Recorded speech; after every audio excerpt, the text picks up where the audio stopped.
some other good things where Blizzard have been making improvements. And again, this is like that continuous improvement methodology that, you know, they just didn't have in the past. Blizzard would just be like... Kaizen. Oh, yeah. Yeah. There you go. Yeah, it's literally a production philosophy from Japan in... what was it? There was one really... There's some factory that really popularized it, and they were just like continually slightly improving their just-in-time production, like optimizing like seconds and like delivery positions consistently to the point. It might have been Toyota. I know that Toyota have been very... they're the ones that did them. Of course you know that, Eric. There's a lot that comes from... There's actually just a lot of things come back to Toyota, which I guess is like Ford set up a lot of, and then a lot of like Japan just did some next level shit, kind of rinsed them all for a while. What if we continually improve? What if we make improving a thing that we always do? Yeah. What if our job is to get better and not to simply do our job? What a surprise. So it's like it's the whole concept of active practice as opposed to just doing things. Yeah. So for some of that Blizzard Kaizen, we've got new visual indicators for Rage Storm and the Violent Whirlwind AoE ability, where you can see here there's now a clear defined line. It shows clear-ish defined-ish line-ish, but yes. Yeah. It does the job, yeah. It does the job. I think it's just like that. We've obviously seen this before, and Blizzard, I think, have just done a firm, nope, we are not going to put a, you know, as if you use Photoshop and you just like, you know, use the stroke effect, we're like, we will just put a 3-pixel line on everything, which, you know, it's what WildStar did. It's what FF quite often does. I think for Blizzard, they do want their things to feel more diegetic. That's their design direction.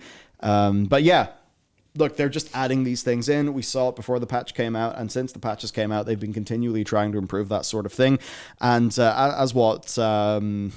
Our good man and video editor John sort of remarked on in the raid, their raid design language is also feeling clearer and clearer. Beautiful. I think it is so clean, real good that like we went into that raid mostly blind, and we were broadly able to just, you know, figure out what was going on because the design language was clear. You're never thinking, wait, is that a soak? It's like, no, soak looks like that. We know what it is. Yep, especially the Shadow Flame amalgamation, where you're like, hey, what's a Shadow Flame amalgamation doing?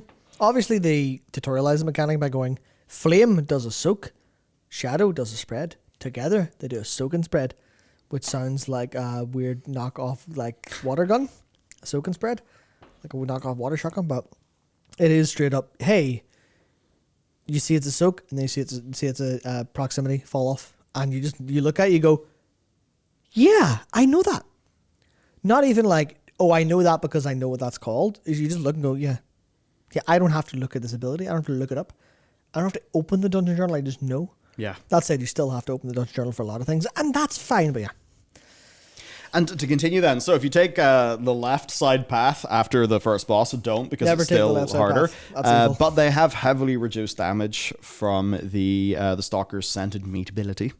Treemouth, 10% HP nerf, and the Grasping Vines casting animation is now a lot more clear, in addition to the draw-in effect being reduced and having a longer cooldown, so it'll happen less often and be a bit easier to deal with. Over in Halls of Infusion, the Tsunami Circles in the final Gauntlet have had their damage reduced by 20%, and they also move 20% slower. So, if you are perhaps Paladin, who is out of horses, then that'll be good for you. Or maybe, I don't know, whatever makes you slow. There's changes that just keep on coming, though, because the initial area indicator for the tsunami is also more clear now. It shows the exact area that will not be safe, as well as the area like behind the middle pillars being larger. So, sick. Yeah, that's sick. The Refreshing Tides heal cast can now be interrupted in the Proto-Dragon packs before the Ice Lady boss. I noticed that and thought my brain turned off. Ice Lady boss is great. Yep. While still not ideal, a nice 200% out of combat move speed buff, yes, is given when going through the drainage shortcuts, which definitely makes that in Halls of Infusion a bit less shit. Slipstream. Yeah, Stogie Super Dust. Yep, still no tank shamans. You know, in a world where we just got an Evoker spec, I mean, I'd be not against Blizzard taking one or two of those. Yeah, 8,000%, there's definitely room for a tank shaman now, 100%. Yeah. Please do it. I like Please it. do it. Actually, don't do it, because then... Yeah, don't do it. Aw. I'm not going to say why, but don't do it. I would like it. I would like it. I'd like it too. It's like, hey, if they have the team to do it, So the next thing then is our avalanches. They have a more clear impact visual. So you'll know exactly if you are in or not. But the thing is, as you can see in the clip there, you absolutely need to move while it's casting. You need to pre-move. Yeah. Then the little crawlers at the start no longer trigger on death affixes, such as bolstering, which means that you don't have very angry Scorpos and crocodiles just killing you. So that's quite nice. So yeah, that's good. An issue has been fixed with the avalanche-like falling debris from the second boss, where it previously was unintentionally striking players multiple times. So that's quite nice. The last boss's outgoing damage has been nerfed by a noticeable but not massive amount. The periodic damage from the lava pools being reduced by 15% and happening less often. And the group-wide damage that the spawned ad inflicts with each step. So, that's the boss where the big earth boys happen and you have to kite the big earth boys into you got to kite the big earth boys into the little pillar thing, and then you destroy them. So yeah, those steps hurt a little bit less now, which is good. I think there'd be times where,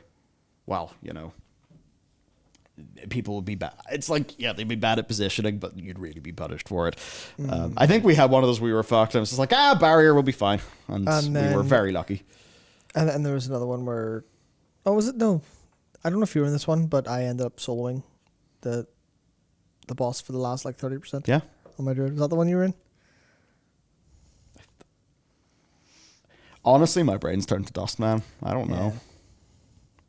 To move on then, last boss of Nathalris had an unintended and annoying interaction that was fixed, where basically if you broke the magma shield within 2 seconds of it being cast, which if you're planning and doing the boss right, you will, the swearies just keep on spawning, which would really ruin the big damage amp phase when, especially a bunch of melees in the group. So they've basically fixed that up. There's other nice fixes there too, where you can cast the shit while you're moving.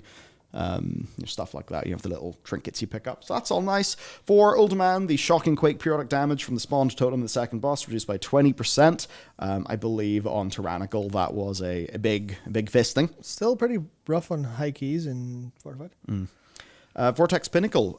There's a better... you can see it here. The precast for Static Cling is now quite a bit more obvious. It now exists, yeah. Yeah. Jump when there's about 0.5 seconds left on the cast bar. Yep. You'll be fine every time. Then the slipstreams, after defeating the first 2 bosses, give you 100% move speed until you enter combat, which makes traversing way, way, way nicer. Can't mount up, which is nice when you're in Underrot, which is a cave, but whatever. The second boss also had a outgoing damage nerf too. So a lot of those changes will feel more when it cycles over to next week when we're back to Tyrannical again. Yeah, it goes to show that we've been talking a little bit about how this is very easy, and plus comparatively, and they're clearly that's clearly intentional. Yeah, because they are just continuing to nerf parts that felt like you want a smooth difficulty level.